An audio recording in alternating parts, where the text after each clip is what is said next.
was talking to a doink here, and we were saying, if you could go back 10 years and tell yourself some relationship advice, yeah, what would you tell yourself 10 years ago that you know now that you would have want your 10 years ago self to know? Ooh. Whatever it is, girl, don't do it. Don't do it. Don't go there. Don't give him your number. Don't do it. No, that's not advice. That's just like trying to deter them. Okay, advice. So you're going to get in the relationship. What advice would you give her yourself? I think I'd say hold back. Don't give too much. Take your time. Survey the terrain. Understand what you're going into.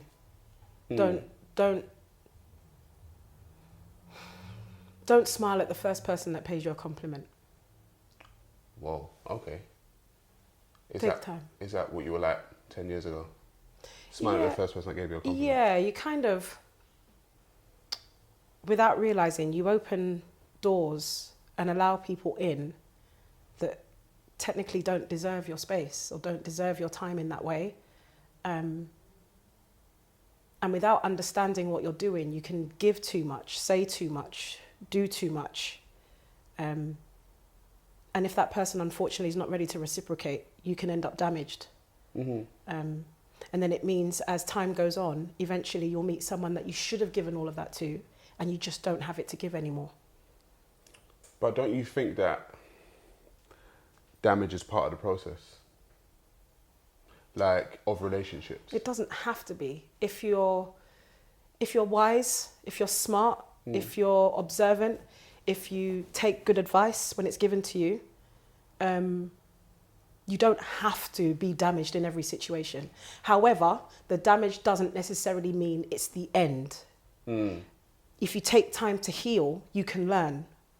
But a lot of the time, people will enter a new thing having still like carried baggage from the old thing, not dealt with the old thing, and carrying old habits into new things and spoiling new things because the learning hasn't been applied, if you know what I mean. You see, what I would have told myself 10 years ago is to understand what red flags are. Powerful. I don't think I understood 10 years ago what red flags were. And I feel like I know them today. Right.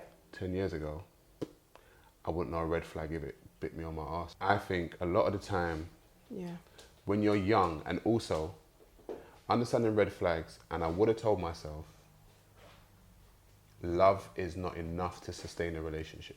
Oof. See, me, I prefer honesty and loyalty over love. Why can't you have it all? I'm not saying you can't. Because surely love triggers loyalty. Love triggers honesty and respect. Because I love you, there are certain things that I wouldn't do, if you understand what I mean. Don't you think it's the other way around? So I think if you are loyal and honest with a person, that grows love. So, like, if you're honest and loyal to a person, then a person can see that you're someone that deserves love, if that makes sense. Interesting. So I prefer honesty and loyalty first, and I know that will grow love more so. Because I think a lot of people, when it comes to love, they lead with love. Yes. Do you get me? But you could love a dishonest and disloyal person. Yes. And that has been shown, do you know what I'm saying? Like, Yeah. in the past. So I prefer someone to be honest and to be loyal, and then the love will grow. So that's what advice I would have given myself. You're thinking. I am, because I'm wondering, a lot of those characteristics come through. They could be part of a person's personality. I might never love you, but we can be friends, and I'll be loyal to you and pay you that respect. But if I'm in communication with you, I'm getting to know you, we're building that rapport, I could generate feelings for you, romantic feelings for you. Right. I would love you, and that would make me behave a certain way. Because I love you, I will be loyal to you. For me, love is the foundation. I would love you first. Of a relationship. Of a relationship. Even of a friendship. You can love your friends. You can have that sort of connection with a person. Because love is a way of life. It's what you do. It's who you are. It's how you interact with people. So I would base a lot of my behaviors on the fact that I love you first. Yeah. We have that baseline first. That means that there are certain things that you don't like. I won't do them. Do you know what I mean? There are certain things that you're not amenable to. I hear you, but the reason why for me it's a bit, as I would say, backwards is because people definitely love people that they've cheated on, for instance. Because you know when people say, if you cheated on me, if you loved me, you wouldn't cheat on me. No, not necessarily. But if I know, as an honest and loyal person, that you wouldn't like being cheated on, then I won't do it because I'm honest and loyal. Whereas I can love you and still cheat on you. Because cheating doesn't have to, in my view, two people, like I've seen enough people be cheated on to try and analyse it and say, you know what, I don't think those two people don't love one another. And I've seen them both cheat on one another. Like, I don't think they don't love each other. They just have character flaws. They just have, right. But they do love one another. But the honesty and loyalty would have stopped them from cheating. If they knew that their partner valued honesty and loyalty. Because honesty will make you come to your partner and say, look, I'm feeling this way. And But these are, again, demonstrations of character, though. Right. So if you're, by nature, a disloyal person, then what's your love going to look like then? If you're a disloyal person, what's your love going to look like? it's going to be flawed. But then it would be flawed either way. What do you mean? Because the flaw is there. If I've got that issue, I've got the character flaw already. Mm-hmm. Whether I love you or not, that's part of who I am. Right, but then you have to ask yourself, can you love a disloyal person? Can your partner love you being disloyal? I think my partner would definitely struggle. He might. See, because love for me is more than just feelings. Do you know what I mean? It's right, okay. Yeah. So layered. It's not just... It's layered. I feel like I love you. I feel love. No, I live love. I demonstrate love. Right, okay. So it's not like I would literally just throw someone in the bin because they made a mistake or, love embodies so much. It's got forgiveness in there. It's got patience in there. It's got grace in there. There's so much in there that there is room for error because you can fix it because love fixes things, if that makes if you understand what I'm trying to say. I hear you. Do you feel like, though, ideals or ideas of love now have changed? Do you feel like love is what it was? Like, because for me growing up, love was you get a wife, you have some children, you live your time out with a white picket fence in a nice house, and you go off into the sunset. That's what love was for me when I was growing up. Do you still feel like that is the ideal? I think the core essence of love hasn't changed. I think love by itself still is what it is. How everybody interprets that nowadays is different. Like you're describing, what it was for you back in the day might not be what it is for you now because you've experienced things. There's some new realities that you've come into. So there's a very strong chance that what you thought love was when you were young is not what it is now. But I think love by itself remains what it is at its core essence. All the stuff that happens around it in terms of how you show it, when you show it, that is individual. That's depending on how you accept and receive and give love, if you know what I mean. Do you think that there's such a thing as eternal love, like two people being eternally in love until death do them part, with no. See, we're going to go back to the loyalty and honesty thing. Without there being any kind of disloyalty. Because we were told that you live out your days with your partner and everything's sunshine and lollipops. Do you get what I'm saying? Like everything's like rainbows and doves flying. Yeah. Do you feel like love is actually eternal like that? I think it can be. I believe it can be. Hope. I believe it can be. Because love sees the good in a person. Love wants the good for the person. Now, I'm not a hippie, don't get me wrong. There are realities that affect how you live that life. You know, there are challenges that come up that make love or demonstrating love difficult. If you've lived with someone for a long time, you know, sometimes the sight of them makes you sick. Sometimes I've heard certain couples talk about how I've been there, mate. Yeah, trust me. when they breathe, it's annoying. But I don't think you stop loving the person in that scenario. It's just that even if you needed a break, some time away, even if you needed to just go on a weekend with the boys or whatever, you never stop loving that person. See, the only for me being a father, the only love I can foresee being eternal would be the love I have for my child. That's the only love that I can foresee being eternal, that I know. See, we're talking about loyalty. So if I talk about loyalty and just say honor or just being honorable, like I know mothers, that know that their sons are pieces of shit, and sorry, Rob.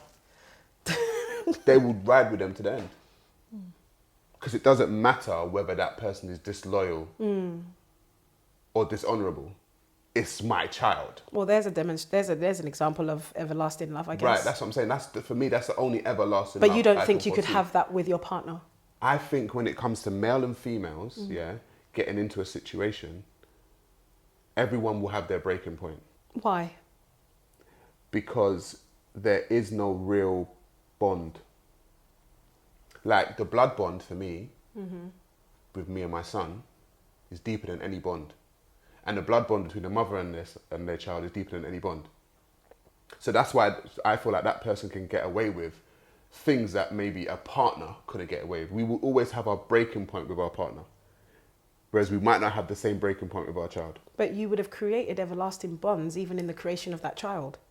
Yeah, but there's still an individual person that is still separate from you.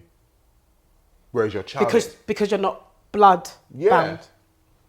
I think there's a blood bond that is different from a love bond. Like a love bond that you just meet someone with. I think love bonds, blood bonds, they're all really powerful. And they all have eternal qualities, because at the end of the day, at the base of it all is love. You love your son. You love the woman that you made your son with. You have those eternal connections regardless. Just that the suppose maybe the angle or the perspective is slightly different. But I don't see why you can't love your son and, or love your partner. So do you have children? No. Right, okay. So I'm not trying to be condescending. I know. This is going to be the, what do you know? No, I'm not trying to be condescending. Yeah. It's like, there's a different... Okay. It's indescribable. You have to experience parenthood to understand what, in my view, what true eternal love is. Like literally, like I know people that will fight alongside their partner. Like if something came, we're going at it. But parents will actually die for their children. Literally. Like I will fight with my partner. I don't know if I'm going to die for you though. Do you know what I mean? I don't know if I'm going to die for you, but I will die for my child.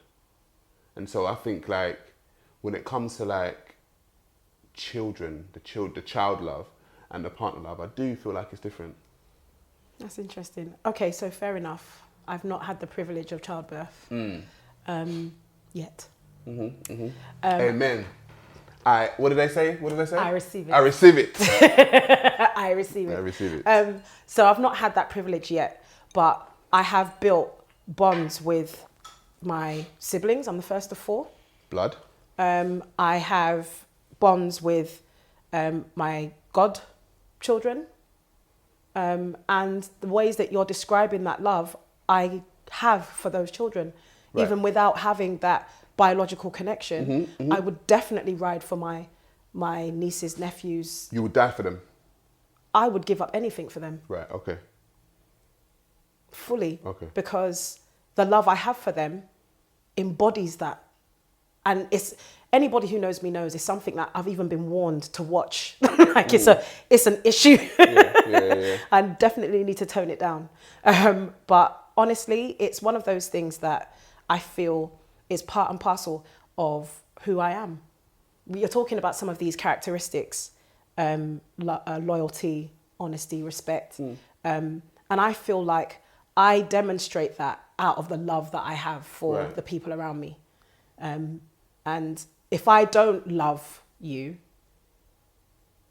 I don't have to show you that. If I don't have that connection with you, if you're not someone in my circle in that way, I don't have to demonstrate that to you. However, because of my faith, because of my upbringing, because of a lot of the things that make me who I am, that's become part of who I am. So I can still show love and respect to a stranger, if you know what I mean. But I don't have to die for a stranger in that way. Do you know you understand what I'm trying to say? So I think it's where we're talking about those kinds of connections. I've developed those connections because of where I place these people in my life. Right. They're very, very important to me. Let me ask your perspective then. We're talking about children. You don't have any. Yeah.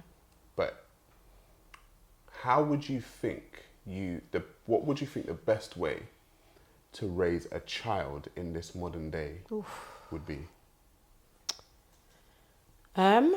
Well, as an aspiring mother, there is a lot that I would like to take on board. I've learned a lot from my parent friends and family who have had children. I think in this day and age, again, we're back to love. You prioritize your child, you love your child. There are challenges. This year has been evidence of how difficult it can be.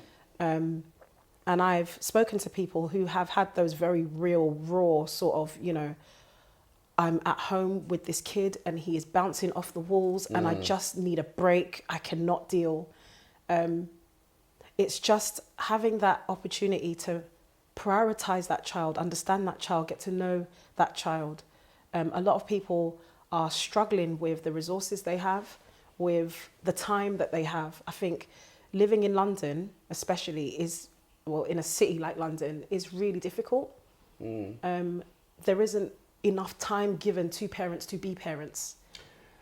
There isn't enough space, I think, because I mean, if you've got, for example, if you're in a situation where, you've had a child, maybe your partner's not there, so maybe you're a single mum, for example, and you've got a child that's up and coming, you work a really demanding job, say you're a nurse, you work 10, 12 hours a day, you've had to leave your child. So, things like being there becomes really difficult. Some people work 2-3 jobs just to make ends meet, and they're not able to plow into the child. What are they doing? What's their homework? Who are their friends? Where are they? When they say they're going out, do they actually go there? So do you think the society then that we currently live in is conducive for being a good parent? I think, the cut and dry answer would be no, but I really do think that there are some people that are really battling the odds to make it happen. I think there are some really, I really respect people, especially single parents, male or female, that are, putting the work in to feed into their child and teach them good values and good morals. It's not easy. It's not easy. Because you were saying, working, if you're constantly working, which in this society right now, you have we're to. literally living to work right now, working to live. But if you've got children within that scenario, you're not going to get the time and energy to put into those children. Yeah. So I kind of think that this society isn't, when you see children going off the rails, yeah, I always ask myself, like, obviously, what's the home, what's the upbringing like? Yeah. Because I know, having a child myself, that, okay, if I'm constantly working, yeah, because obviously your child needs to eat, Yeah. roof over their head, all this kind of stuff. That's it. But where there's a time coming, where there's father-son time coming. Do you know what I mean? And it's like, okay, cool. So, because when your child grows up and you say, and they say, you weren't really around. Yeah. To try and explain that to them as they're growing up, it's like, well, I've got to keep working, son. Do you know what I mean? Because I've got to keep this roof over our heads, and I've got to keep food in your belly, and I've got to keep clothes on your back.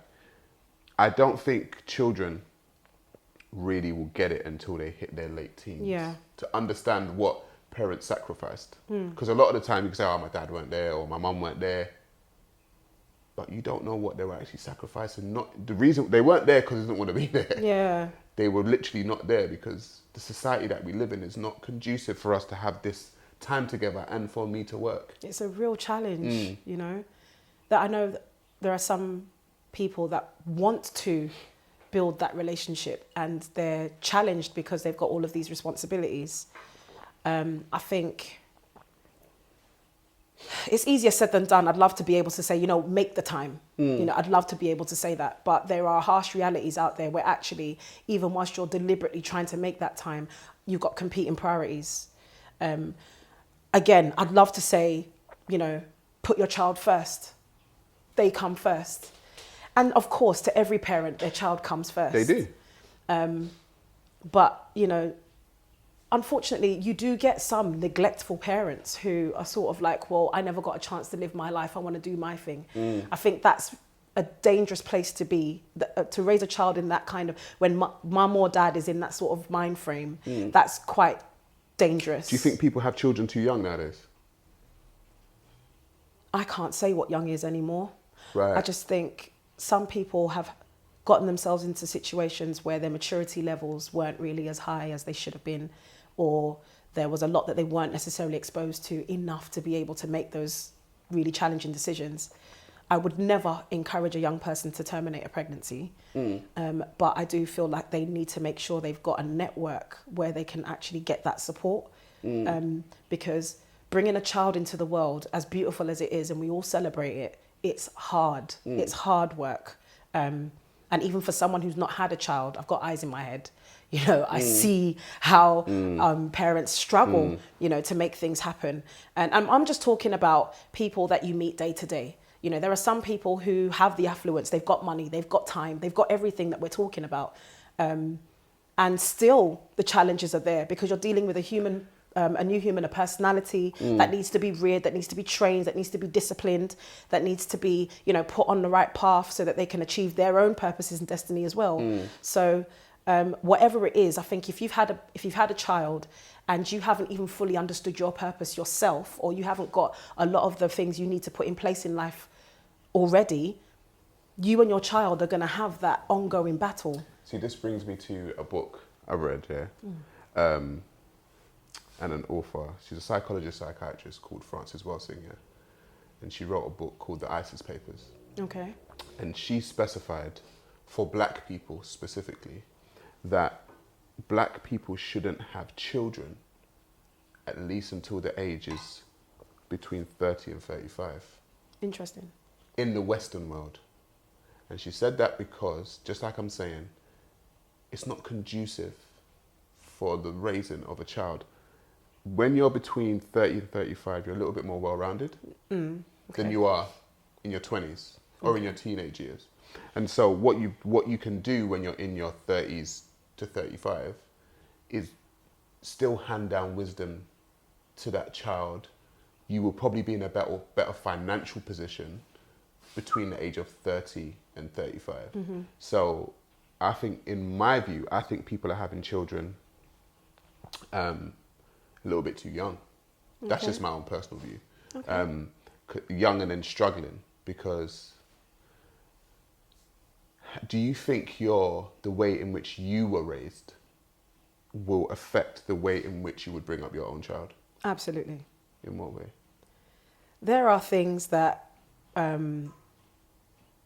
mum would have taught me, good or bad, that would definitely make an impact on my reasoning, you know, the things that are important to me, my values, you know, those kind of things I would definitely gauge a lot from my parents coming up.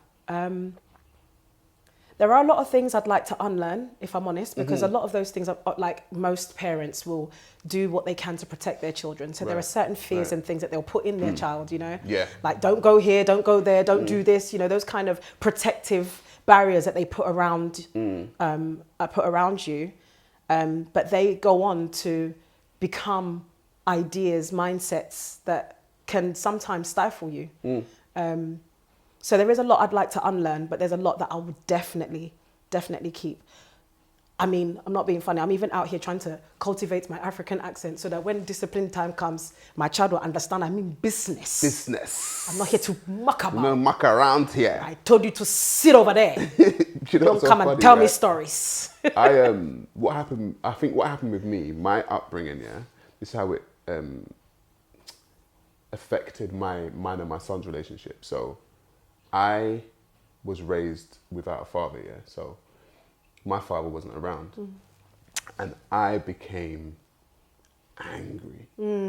Like when I say angry, like I'm talking about in my teens, if I saw my dad, I was convinced that I would have a fight with him. Powerful. I was convinced that I was gonna like have a fight with this man because I hated him. Oh no. Because I felt like it was an abandonment issue. And so when I got into my 20s, I kind of let it go. I let go of all that hate and all that resentment, right? But I never had my son until I was 30. And so my whole thing was, I would never want my son to feel like I felt about my dad. Yeah. And so I was hell bent on my son never ever feeling the way I felt about my dad. So for me, I would say that it was my upbringing had a positive spin. Okay. For me, a lot of the time, a lot of men repeat the cycle. Yes. And they don't get that lesson. Yes. Like for me, I learned the lesson. Like my son's, I'm gonna do everything I need to do for him.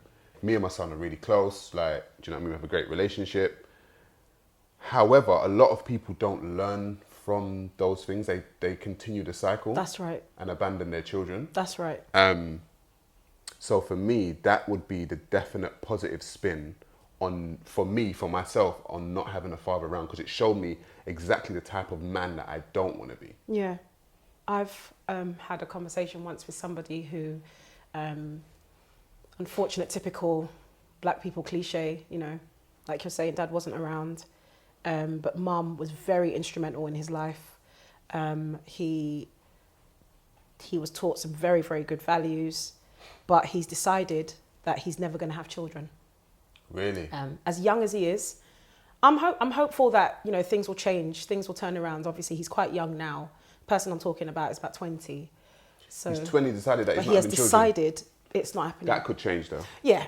I'm hopeful, I'm prayerful that it will change for him, that he'll meet somebody, he'll be able to turn things around and, like you're saying, heal and learn from that experience. But it was so sad just to hear him talk about some of his experiences. You know, you're talking about how you were angry. This person obviously went through the same journey. He wasn't able to concentrate in school. He wasn't able to he wasn't able to achieve any of the goals that he had when he was younger, so he ended up on the roads. He built networks and connections with people who were very much the same as him. He felt like he could connect with those people, so he established some really, really strong relationships with people that were very much like him, not really doing very much, not really going anywhere. Living a life of violence and stuff, because that was where he could vent and be himself. And he was telling me, like, you know, there's some people that just don't feel like they have any options. They don't know that there's anything else out there other than the roads. And a lot of them have that the breakdown in family where mum and dad had a turbulent relationship, one had to leave and never came back. So they've had to muster in their minds what manhood looks like. And unfortunately, it's led to them doing things that you would pray your kids never do. And for a single mum who's in that scenario, it's really difficult because you've done everything you can and it was just never enough. So where you've managed to do the learning and say, okay, I'm going to spin this round, I'm going to make sure this doesn't happen with me and my son. The unfortunate thing is, for some people, it's so damaging that they don't recover from it, and they do perpetuate that same cycle. They go round and round in it and end up making the same mistakes their dad did. Actually, I'm really interested to know how you managed to overcome that challenge in your life and turn it around and spin it for something positive. How did you heal from that? When did you come to the realization that there's a better way? All right, so it was a couple of layers. First of all, I remember at the age of 13, I went to school and I was in a drama lesson. It's funny how these things just stick in your mind. I was in a drama lesson because I used to be an actor, yeah? So I was in a drama lesson and I had a lot of energy. Do you get what I'm saying? Energy. I was a child that got into fights, you get me? Like, I was getting into fights and all of that. And I remember being in a drama lesson and the drama teacher said, run around the hall and be anything that you want. Yeah. And so when I started watching the students like flap around like birds and kick over chairs and just do the stuff that normally I would have got in trouble for. I was like, if I was acting like this outside of this, I would be in trouble. Right. But literally in this space, I could just go wild. I could go wild. I could be who I wanted to be. Yeah. So that was something that put my mind somewhere, and I started to pursue acting, like seriously. Okay. So I'm not gonna lie, acting became like an outlet. Okay. For me, like an outlet. But as I grew up and I continued acting, and I was still a little bit angry. I was in my 20s. I was a little bit angry at this guy, and I'll never forget. There's just moments. It's just crazy, just moments. I don't know if I was ready to receive these things at that point in time. I was watching the Oprah Winfrey show. Mad. Watching Oprah Winfrey, and shout out Oprah. Oh, shout out Oprah. And there was a quote that she quoted. She said, holding a grudge is like drinking poison. Yes. And hoping someone else gets sick. Yeah. My mind went, what? And I was like, that's what I've been doing. I've been drinking the poison. Yeah. Thinking he's going to get sick. That's powerful. And he's running around and you don't give a damn. Yeah. But I'm the one here holding on to all this angst and all this anger and all this kind of stuff. And I was like, from that day I said, you know what? It was so mad. It was like one of them, it was here and then it was gone moments. Wow. Like that was it for me. Like that's all I remember. And so now I still don't have I know of him. Yeah. But I don't have like a relationship with him. And it's just interesting that the lesson for me, or even for him, like he now knows he's got grandchildren. Okay. And now he's like, I want to see my grandchildren. I'm like, bro, like you broke the bridge. It's too late for him? I don't know. Like seriously, I don't know. Because he broke the bridge with me and I'm not his only child.